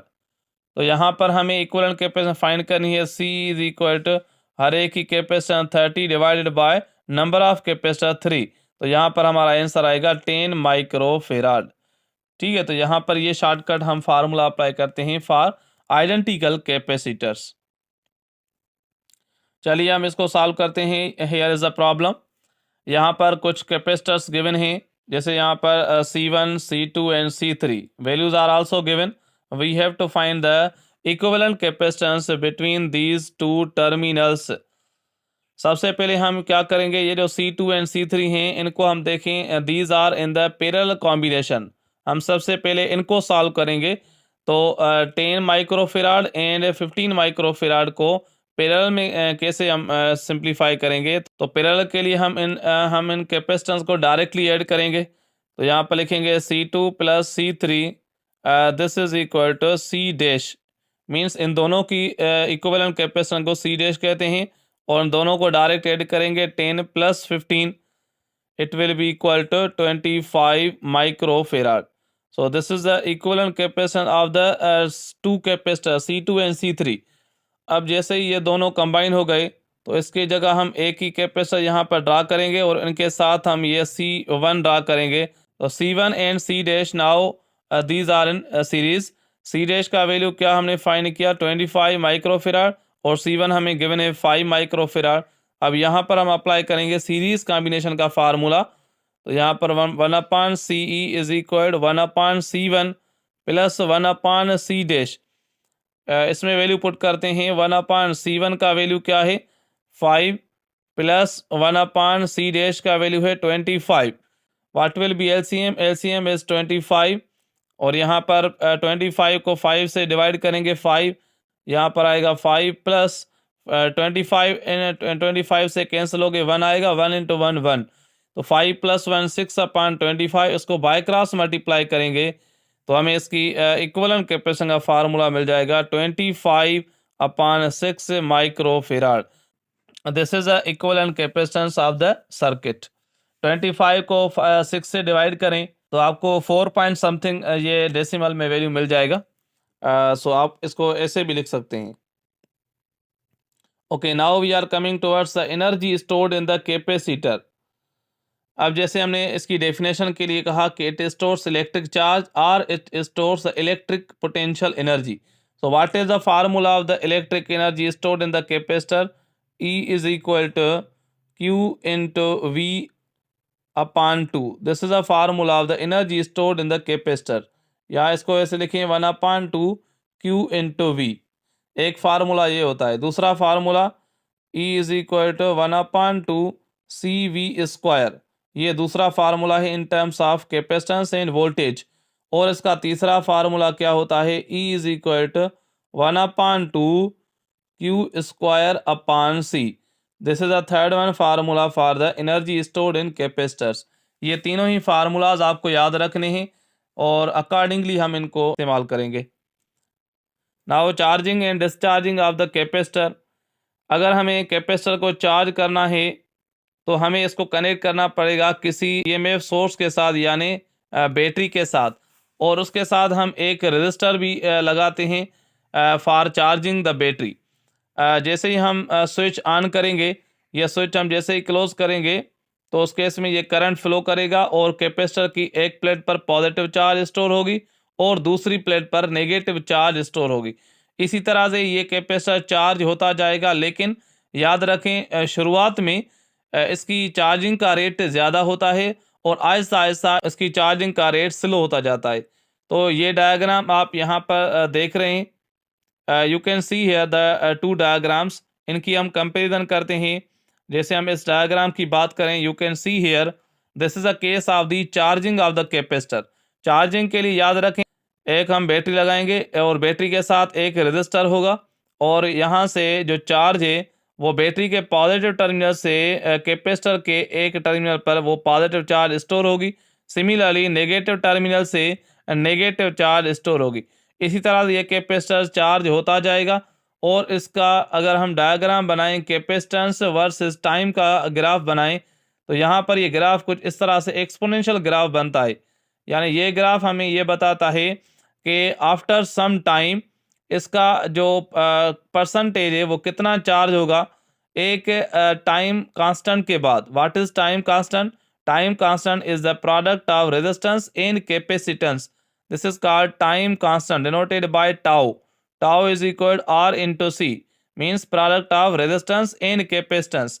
इस वन टाइम कांस्टेंट के बाद जो कैपेसिटर चार्ज होता है इसका परसेंटेज कितना होता है? That is 63.2%। 63.2%, this is a percentage of the capacitor charge. अब ये ग्राफ देखें, ये ऐसा ऐसा डिक्रीज हो रहा है, डिक्लाइन हो रहा है, मींस इसकी चार्जिंग का रेट जो है वो ऐसा ऐसा कम हो रहा है।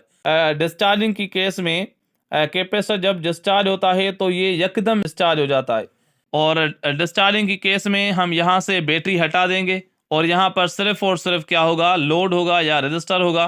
तो जैसे ही हम स्विच क्लोज करेंगे तो कैपेसिटर डिस्चार्ज होना स्टार्ट करेगा। इसकी पॉजिटिव चार्ज जो है वो इस सर्किट में बहना स्टार्ट होगी। Positive charge will come towards negative charge and finally this capacitor will become discharged. इसकी डिस्चार्जिंग का डायग्राम अगर देखें तो यहाँ पर ये डायग्राम भी एक्सपोनेंशियल ग्राफ है। तो ये है चार्जिंग और डिस्चार्जिंग की केस। फार्मूला भी हम अप्लाई कर सकते हैं। मैंने आपको बताया इट फॉलोज एक्सपोनेंशियल फंक्शन। तो यहाँ पर ये जो केस है, this is a case of the discharging of the capacitor. तो डिस्चार्जिंग की केस में ये capacitance on the Y axis and time is on the X axis. So you can see here the formula. अगर हम voltage की बात करें तो वोल्टेज का ये फार्मूला होता है V C is equal to V not into e power minus t upon R C. जब ये डिस्चार्ज होगा, अगर हम चार्ज की बात करें तो चार्ज का फार्मूला क्या हो जाएगा? Q is equal to C V not into e power minus t upon R C. और यहाँ से हम करंट भी फाइंड कर सकते हैं। Current is equal to voltage upon resistance. तो यहाँ पर वैल्यू ऑफ V पुट करेंगे वोल्टेज, तो हमें ये फार्मूला करंट का भी मिल जाएगा। That is in case of discharging of the capacitor. तो ये फार्मूलाज भी आप माइंड में रखें, ये भी आपसे पूछे जा सकते हैं। चलिए कुछ MCQ सॉल्व करते हैं। Electric field intensity due to a hollow charge sphere at a point inside it. मैंने आपको बताया किसी भी चार्ज स्फीयर के अंदर अगर वो मेटालिक कंडक्टर है, चाहे वो सॉलिड हो या हॉलो हो, तो उसके अंदर इलेक्ट्रिक फील्ड क्या होती है? ज़ीरो होती है। तो हमारा ऑप्शन नंबर सी करेक्ट है। Electric field intensity due to hollow charge sphere at a point inside it is equal to 0। Number 9, which statement is true? कौन सी स्टेटमेंट सही है? Option A, electric potential is the negative gradient of the electric field. Option B, electric field is the negative gradient of the electric potential. या C, both. तो याद रखें यहाँ पर हमारी स्टेटमेंट बी सही है। यानी हमने पढ़ा electric field intensity is the negative of the rate of change of potential with respect to distance. ये होता है ना फार्मूला।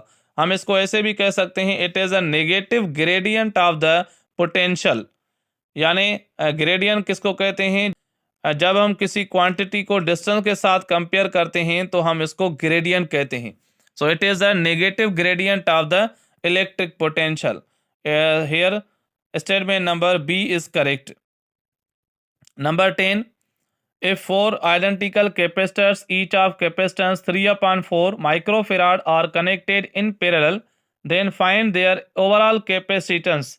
यहाँ पर हमें गिवन है 3/4 माइक्रोफेराड के 4 कैपेसिटर्स गिवन हैं और ये पैरेलल में कनेक्टेड हैं। तो पैरेलल के लिए हम डायरेक्ट शॉर्टकट अप्लाई करेंगे। CE is equal N times C, ये हम फार्मूला अप्लाई करेंगे।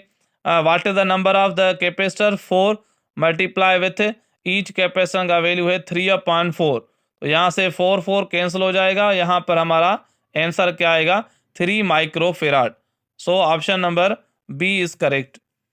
Number 11, electric feed between the two metal plates 6 centimeter apart connected to 12 volt battery will be।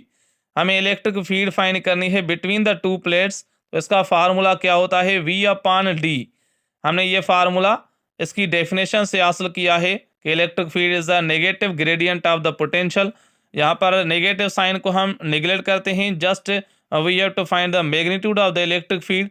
और यहाँ पर पोटेंशियल डिफरेंस है 12 वोल्ट, डिवाइड करेंगे distance से 6 सेंटीमीटर, तो इसको मीटर में तब्दील करेंगे तो यहाँ पर 6 × 10⁻⁻2 मीटर लिखेंगे और ये कैंसिल हो जाएगा 2, और ये 10⁻⁻2 ऊपर न्यूमरेटर में जाएगा तो it will become 100। So here 2 × 100 the result will be 200। सो और option will be option number D 200 volt per metre. Number 12, work done per unit test charge between the 2 points is called। This is a definition of electric potential or potential difference। So here option A is correct। यहाँ पर option हमारा A correct. Number 13, unit of capacitance is farad which is equal to। Capacitance is the ratio of the charge stored per unit potential difference। तो यहाँ से हम find करेंगे capacitance का unit farad होता है, ये इक्वल होगा 1 कूलम पर 1 volt. 1 farad is equal to 1 coulomb per volt. Option C is correct. Number 14, electric field between the metal plates 3 millimetre apart connected to 3 volt battery. Similar problem है, electric field find करनी है। यहाँ पर हमें potential difference को distance से divide करना है। Potential difference is 3 volt, divide करेंगे here the distance is 3 millimetre, तो यहाँ पर 3 × 10⁻³ रखेंगे। मीटर्स में कन्वर्ट करने के लिए यहाँ पर 10⁻³ मल्टीप्लाई करेंगे, 3 कैंसिल हो जाएगा, 10⁻³ न्यूमरेटर में जाएगा, it will become 1000। So here option A is correct. 1000 volt per metre is the electric field between the two metal plates which are 3 millimeter apart from each other। Now we discuss shortcut points। इस complete chapter को हम फिर से revise करेंगे की points में। आप ये पॉइंट्स अपनी कॉपी में नोट कर सकते हैं। Number first one, least possible charge is the charge on the electron which is known as electronic charge and its value is 1.6 × 10⁻⁻19 coulomb. ये बहुत ही इंपॉर्टेंट वैल्यू है, आप इसको याद रखें। It is a constant, it is a value of the charge on the single electron.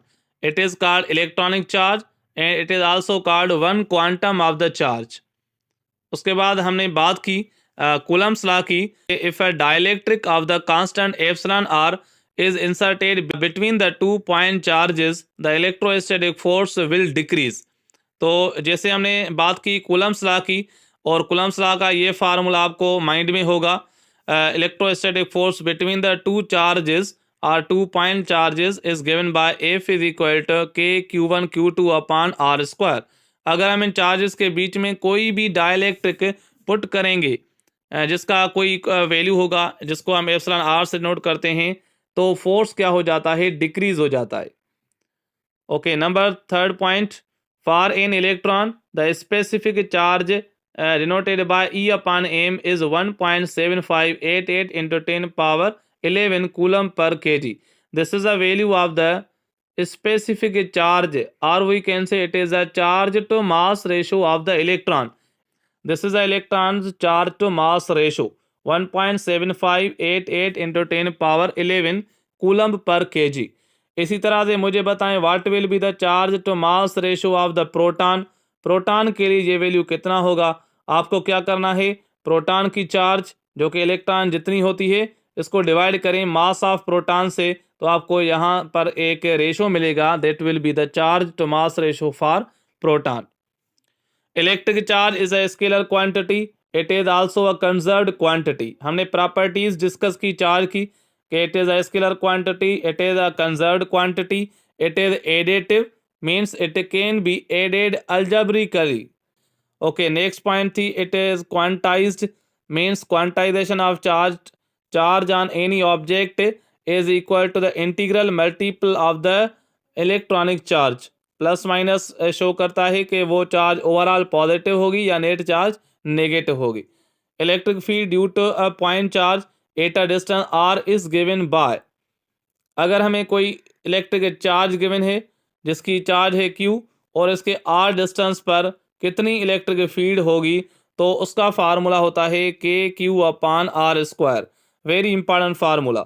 K का value हमने पुट करना है यहाँ पर 1/4πε0 और यहाँ पर Q/R²। This is a formula of the electric field intensity of a point charge at a distance R। Electric potential due to a positive charge at a distance r is given by V is equal to KQ/R। अगर हमें R distance पर electric potential बतानी है तो इसका formula होता है KQ/R। K का वैल्यू अगर हम पुट करेंगे इट विल बिकम 1/4πε0 Q/R। और याद रखें ये फार्मूला हम जब अप्लाई करेंगे तो चार्ज को हम साइन के साथ पुट करेंगे, means the potential V is positive for the positive charge and it will be negative for the negative charge. Then electric field inside the hollow or spherical metallic charge carrying conductor is zero। अगर हमारे पास कोई sphere है, कोई metallic conductor है, इसके ऊपर इसके surface पर जो चार्ज स्टोर है, तो अगर हम बात करें इसके अंदर इलेक्ट्रिक फील्ड क्या होगी, तो आप कहेंगे इसके अंदर इलेक्ट्रिक फील्ड जीरो होगी। Electric field between the two oppositely charged metal plates is E is equal to sigma/ε0। Just आपको रिकॉल करना है, ये सारी पॉइंट्स हमने डिटेल में डिस्कस की हैं, जस्ट आपको यहाँ पर एक रिवीजन के तौर पर आपको दिखाई दे रही। Electrostatic potential energy due to the positive charges separated by the distance r is given by delta U is equal K Q1 Q2/R। यानी अगर हमारे पास दो पॉइंट चार्जेस हैं और दोनों ही पॉजिटिव हैं, इनके बीच में r डिस्टेंस है, तो कितनी इनके बीच में पोटेंशियल एनर्जी होगी, तो उसका फार्मूला होता है delta U is equal K Q1 Q2/R। और यहाँ पर K का वैल्यू हमने पुट करना है, it will become 1/4πε0 Q1 Q2/R। Okay, next point, electric field intensity due to an infinite thin sheet is equal to σ/2ε0। अगर कोई थिन शीट है तो उसका इलेक्ट्रिक फील्ड इंटेंसिटी का फार्मूला होगा σ/2ε0। And between the two oppositely charge plates हमने बात की σ/ε0 होता है। And then the charge density denoted by sigma and it is defined as the amount of charge per unit area. Its formula is sigma is equal to Q/A and its SI unit will be coulomb per metre square. Okay, next हमने electron volt के बारे में बात की। Electron volt is the smallest unit of the energy and 1 electron volt is equal to 1.6 × 10⁻⁻19 joule. और ये kinetic energy और potential energy में relation, when any charge particle is accelerated through the potential difference V, then it acquires the kinetic energy which is equal to the product of charge and potential difference. So here we write the change in kinetic energy is equal to Q into V। kinetic energy का formula put करेंगे 1/2 mv² is equal to qv। और इस formula से हम क्या find कर सकते हैं, velocity of the charge particle. अगर हमें ये v फाइंड करनी है तो v will be equal under radical 2 into q into v means potential divided by m। This is a formula of the velocity of the charged particle when it is accelerated through the potential difference V। Okay, then after, ये point बहुत ही important है। For n identical small spheres each having the charge Q, capacitance C0, potential V0 and energy E0 combined to form big drop or big sphere, then total charge will be equal to n into q। यानी अगर let suppose हमारे पास छोटे छोटे small spherical charges हैं, अगर हम इनको combine करते हैं तो ये एक बड़ा ड्रॉप या बड़ा स्फीयर बनाएंगे तो उसकी टोटल चार्ज क्या हो जाएगी, तो उसकी टोटल चार्ज का फार्मूला हो जाएगा n into Q. Means small q is the charge on each small sphere and n is the number of the spheres. Similarly अगर हमें फाइंड करनी है टोटल कैपेसिटेंस, उस बिगर ड्रॉप की कैपेसिटेंस फाइंड करनी है, तो इसका फार्मूला क्या हो जाता है, C is equal to n power 1/3 into C not. अगर हर एक ड्रॉप की कैपेसिटेंस C नॉट है तो टोटल बिग ड्रॉप की जो कैपेसिटेंस होगी C will be equal to n power 1/3 into C not. और टोटल पोटेंशियल का फार्मूला क्या हो जाएगा, अगर एक स्फीयर की पोटेंशियल है वी नॉट तो ओवरऑल बिगर ड्रॉप की या बिगर स्फीयर की पोटेंशियल हो जाएगी V is equal to n power 2/3 into V not. और सिमिलरली अगर हम एनर्जी की बात करें तो ओवरऑल बिगर स्फीयर की जो एनर्जी हो जाएगी that will be equal to n power 5/3 into E not.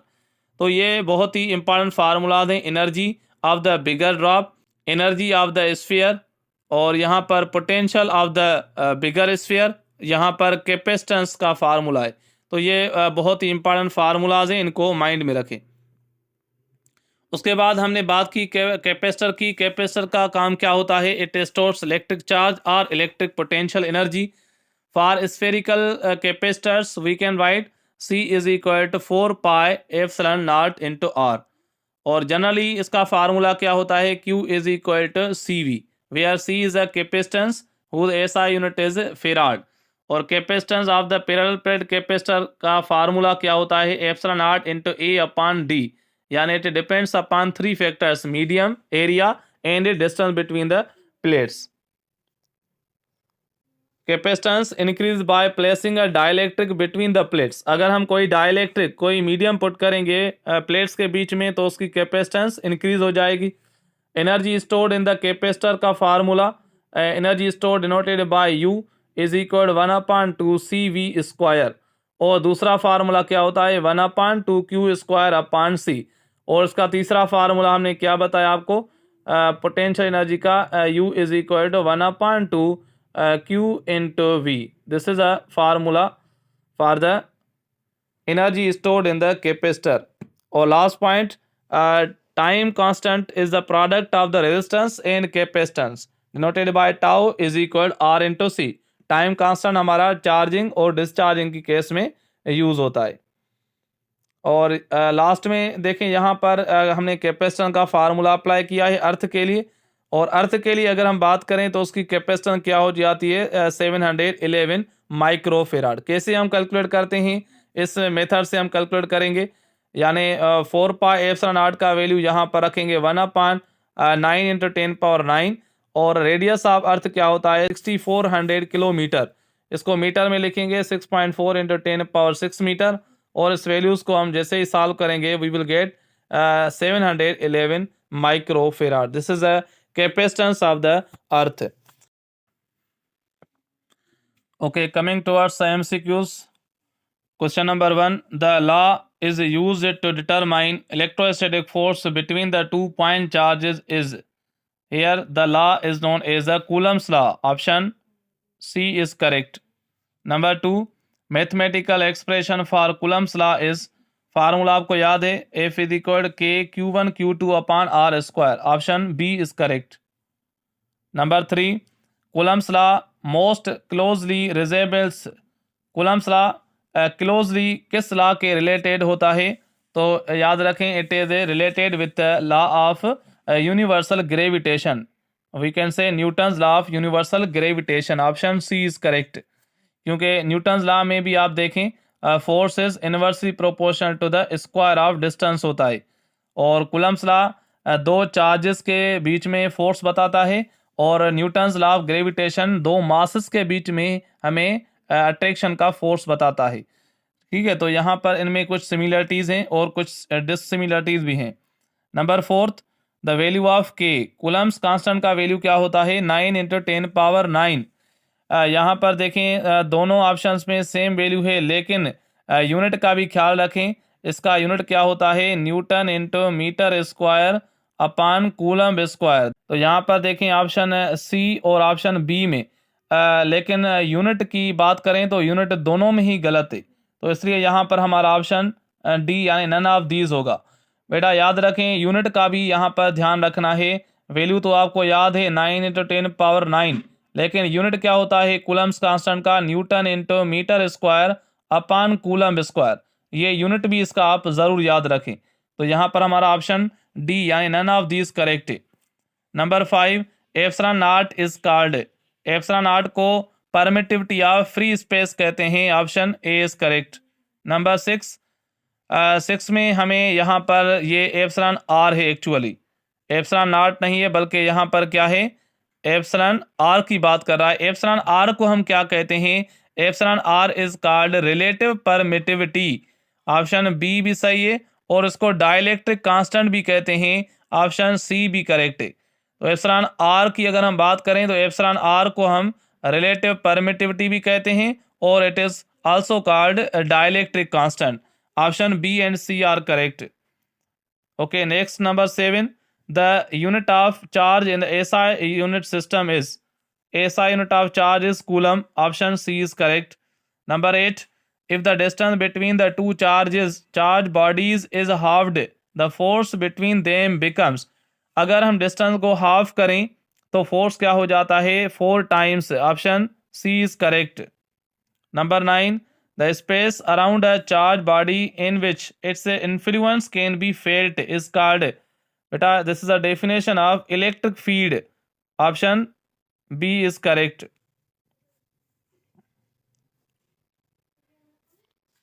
Number 10, electric intensity of a charged body is equal to, electric field intensity की डेफिनेशन क्या है, force experienced by a unit charge, option B is correct. Number 11, ऐसा unit of electric field intensity is newton per coulomb, option B is correct. Number 12, the direction of electric field intensity is, यहाँ पर A option में है away from the all negative charges, आपको याद है it is a away from the positive charge, positive charge से away होता है और नेगेटिव चार्ज से नेगेटिव चार्ज के इनवर्ड होता है। ये इलेक्ट्रिक फील्ड इंटेंसिटी का डायरेक्शन आप माइंड में रखें। इन case of negative it is radially inward and in case of positive charge it is radially outward. तो यहाँ पर ऑप्शन ए में है away from the all the negative charges, option A तो गलत है, option be towards all negative charges, yes option B is correct, towards all the negative charges. Option C में है same is the direction of the electric force, direction of electric field intensity towards negative charges भी होता है, option B भी सही है और option C भी सही है, यानी same is the direction of the electric force on the charge. तो बेटा यहाँ पर बी ऑप्शन और सी दोनों ही यहाँ पर करेक्ट हैं। Number 13, the electric intensity at a point at a distance R from the source charge, ये यहाँ पर वी नहीं है बल्कि यहाँ पर ये आर है, थोड़ी सी प्रिंटिंग मिस्टेक्स भी हैं, इनको आप इग्नोर करें। आपको फार्मूला याद है E=KQ/R² होता है, option C is correct. Number 14, the nature of the test charge, हम जो टेस्ट चार्ज यूज करते हैं इलेक्ट्रोस्टैटिक में, याद रखें it is assumed always positive charge, it is always positive charge here, कोई भी ऑप्शन यहाँ पर ठीक नहीं है, so none of these, option D is correct. Number 15, the path along which a unit positive charge move in the electric field, that path is known as electric field line. तो बेटा उस path को क्या कहते हैं, electric field line कहते हैं, option C is correct. Number 16, the line of the force can never, electric lines can never intersect each other, बेटा option B is correct. Number 17, the electric field lines terminate on the negative charge, option A is correct. मैंने आपको कुछ properties इसकी बताई, वो आपको याद होनी चाहिए। Number 18, the electric field lines originate from positive charge, option B is correct. Number 19, the measure of the number of the field lines passing through a certain element of the area in the electric field is called electric flux, option B is correct. Number 20, electric flux का formula क्या होता है? Phi E is equal to dot product of E and A, means option B is correct. Delta phi is equal to E dot delta A. Number 21, the electric flux through any close surface depends upon. याद रखें, किसी भी close surface के अंदर कोई charge अगर हम रखें तो उससे पास होने वाली जो इलेक्ट्रिक फ्लक्स है वो डिपेंड करती है उस इलेक्ट्रिक चार्ज के मैग्नीट्यूड पर, और वो डिपेंड करती है मीडियम पर. क्योंकि फाइनली जो हमें उसका फार्मूला मिलता है इलेक्ट्रिक फ्लक्स का, दैट इज 1/ε0 इंटू क्यू, यानी it depends upon the electric charge which is present inside the surface and it is also depends upon the medium. So here 21 में ऑप्शन नंबर बी करेक्ट है और option C भी correct है. Medium पर भी depend करती है और चार्ज पर भी डिपेंड करती है. Number 22, flux passing through an area will be maximum when the angle between E and delta A is. तो याद रखें, इनके बीच में डॉट प्रोडक्ट होती है, फार्मूला होता है E into delta A into cos theta. तो फ्लक्स मैक्सिमम कब होगी? जब एंगल का वैल्यू 0 डिग्री होगा. तो यहाँ पर हमारा ऑप्शन नंबर सी करेक्ट है, 0 degree. Number 23, flux passing through an area will be minimum when the angle between E and delta A. Minimum यानी अपोजिट केस की बात कर रहा है, तो मिनिमम होगा जब ये नेगेटिव होगी, यानी option number B is correct. अगर 0 की बात करेगा तो हम 90 डिग्री पुट करेंगे, लेकिन मिनिमम मतलब it is a negative value. SI unit of the electric flux is. Electric flux का एसआई यूनिट क्या होता है? Newton into metre square per coulomb. Option B is correct. Number 25, the flux through any close surface is 1/ε0 times the total charge enclose in it is known as Gauss's law. Option B is correct. Number 26, Gauss's law is applicable only on the. याद रखें, Gauss's law is applicable on the close surface. Option C is correct. Number 27, Gauss's law can be used to evaluate. 28, if the charge plus q is placed at the center of the sphere, then flux through the surface of the sphere is. So here option C is correct, q upon epsilon naught. Number 29, electric intensity of a charge sheet on its surface is. Number 30, the value of the electric field intensity inside the charge sphere if the charge is uniform and distributed over the surface. So what is the value of the electric field intensity inside the charge sphere? Option B, यानी 0. Number 31, charge per unit area is called charge density. Option A is correct. Number 32, SI unit of charge density is coulomb per metre square. बेटा आपको याद है sigma is equal Q upon A, यानी charge per unit area. So here option D यानी none of these is correct. Coulomb per metre square होता है.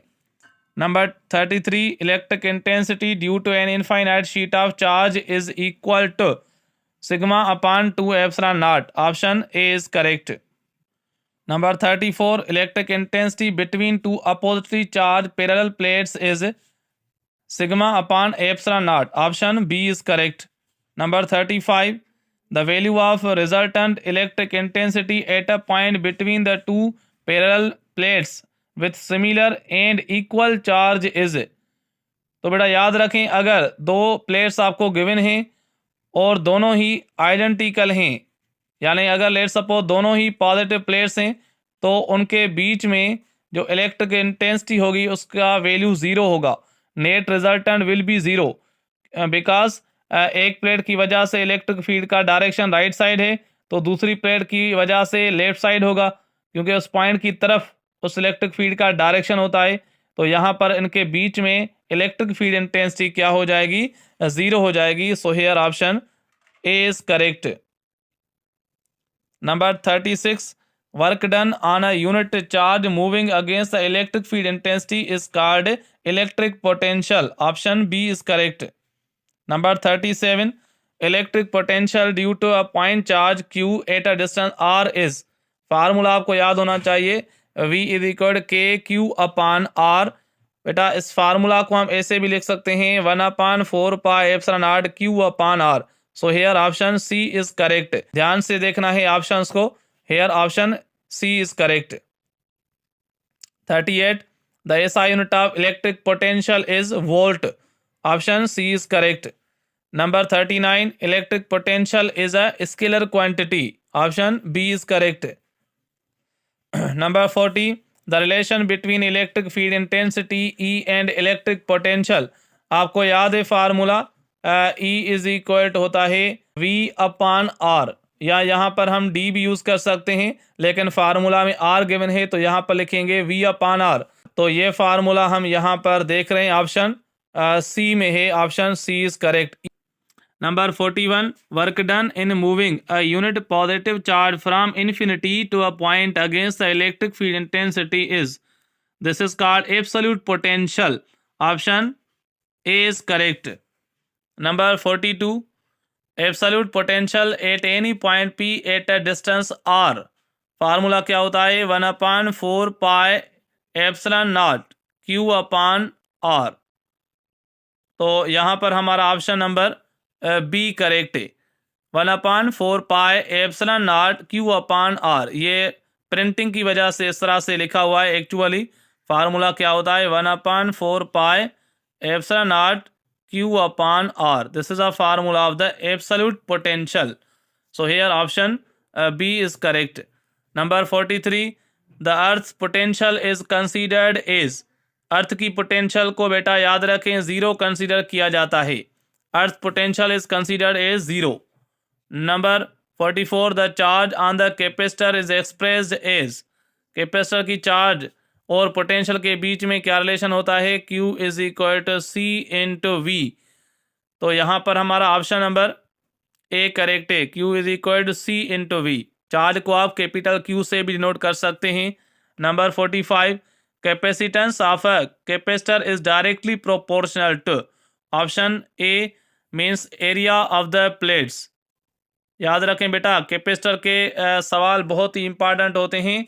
सो capacitance depends upon the area of the plates. Option A is correct. Number 46 capacitance of the capacitor is inversely proportional to the separation between the plates. Option B is correct. याद रखें capacitance does not depend upon the thickness of the plates. Plates कितनी thick हैं या thin हैं उस पर capacitance depend नहीं करती, बल्कि डिपेंड करती है उसकी एरिया कितनी है। जितनी ज़्यादा एरिया होगी उतनी ज़्यादा कैपेसिटेंस होगी। Number 47 SI unit of capacitance is farad. Option C is correct. 48 1 farad is equal to. 1 farad इक्वल होता है 1 कूलम पर 1 volt. Option A is correct. Number 49 the presence of a dielectric between the plates of a capacitor results in। बेटा अगर हम capacitors के plates के बीच में अगर कोई डायलैक्ट्रिक पुट करेंगे तो उसकी कैपेसिटेंस इंक्रीज हो जाती है, हमेशा याद रखें। Option B is correct. Number 50 capacitance of the parallel plate capacitor with air और vacuum as medium between the plates is given by. So what is the formula for the capacitance epsilon naught into A upon D. याद रखें capacitance का formula क्या होता है epsilon naught into A upon D. ये होता है formula capacitance का जब कोई मीडियम एयर के सिवा या वैक्यूम के सिवा नहीं होता। तो यहाँ पर हम देखें हमारा ऑप्शन नंबर कोई भी सही नहीं है इस लिहाज से, लेकिन ये फार्मूला आपको यहाँ पर दिखाई दे रहा है। ये फार्मूला भी बिल्कुल सही है। C is equal to Q upon V. ये फार्मूला भी करेक्ट है, लेकिन एक्चुअल फार्मूला होना चाहिए epsilon naught into A upon D. तो इसलिए यहाँ पर ये फार्मूला यहाँ पर प्रेजेंट नहीं है। That's why here option D is correct, none of these. Number 51 capacitance of the capacitor with dielectric is the medium between the plates. Number 52 we can increase the capacitance of the parallel plate capacitor by. हम कैसे increase कर सकते हैं parallel plate capacitor की capacitance को? By increasing the area of the plates. Yes, option A बिल्कुल सही है। ऑप्शन बी में देखें decreasing the distance between the plates. Yes, ये भी सही है। अगर हम डिस्टेंस डिक्रीज करेंगे तो कैपेसिटेंस इंक्रीज होगी। Option C, using the dielectric of higher permittivity, ये भी सही है बेटा। अगर हम कोई ऐसा मीडियम रखें जिसका डाइलेक्ट्रिक कांस्टेंस ज्यादा हो तो उसकी कैपेसिटेंस इंक्रीज हो जाएगी। सो here option D, all of these is correct. Number 53, the capacitance of the two capacitors increases when they connected in। Capacitance increase तब होती है बेटा जब हम उनको पैरेलल में कनेक्ट करते हैं। Option B is correct. Number 54, the capacitance of the two capacitors decreases when they are connected in series. Series में कैपेसिटेंस डिक्रीज हो जाती है और पैरेलल में कैपेसिटेंस इंक्रीज हो जाती है। Number 55, when the capacitors C1, C2 and C3 are connected in parallel, equivalent capacitance is equal to। Parallel की केस में बेटा हम डायरेक्ट उनको ऐड करते हैं। So here option C is correct. Equivalent capacitance is equal C1 plus C2 plus C3। Number 56, when the capacitors C1, C2, C3 are connected in series, then equivalent capacitance, यहाँ पर हम अप्लाई करते हैं reciprocally formula. 1/C equivalent is equal 1/C1 plus 1/C2 plus 1/C3। Option A is correct. Number 57, two capacitors of 4 microfarad are joined in series, then combined capacitance will be। बेटा series combination के लिए मैंने आपको shortcut क्या बताया, equivalent capacitance is equal to C/N। यानी each capacitance यहाँ पर गिवन है 4 माइक्रोफेराड और यहाँ पर 2 कैपेसिटर्स हैं, तो यहाँ पर ये ओवरऑल कैपेसिटेंस हो जाएगी 2 microfarad. So here option B is correct. Number 58, if the two capacitors of 5 microfarad and 7 microfarad are joined in parallel, then the combined capacitance will be। बेटा पैरेलल में हम इनको ऐड करते हैं तो यहाँ पर 5 plus 7 result will be 12 microfarad. Option A is correct. और इन द एंड में बेटा आपको एक असाइनमेंट टेस्ट दी जाएगी। You have to solve it and comment your answer.